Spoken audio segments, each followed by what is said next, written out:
Hello everyone and welcome to my YouTube channel. Today we are going to discuss about how to reactivate TikTok account after deactivation.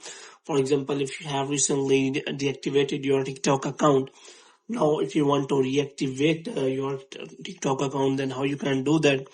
For this, what you have to do, you have simply watch this video completely. So without wasting any time, let's start the video. So first of all, what you have to do, you have to make sure that you are connected to a proper Wi-Fi and internet connection. And after that, what you have to do next is you have to simply go to settings.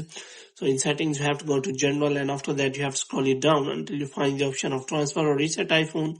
And here you have to click on reset, and you have to reset all of your network settings. And after that, what you have to do, you have to simply open the App Store here.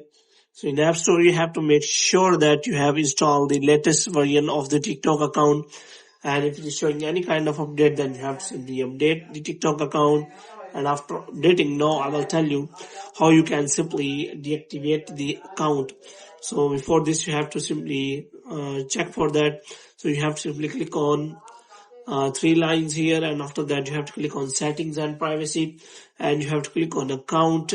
And as you click on account, you will find the option of deactivation and deletion. So you have to simply deactivate or delete account, click on that, and after that, as you click on that, there will be option available that if you want to delete your account, if you want to leave, then you have to simply deactivate account. Maybe you can simply deactivate your account, but if you want to deactivate, delete the account, then after 30 days you will not be able to it.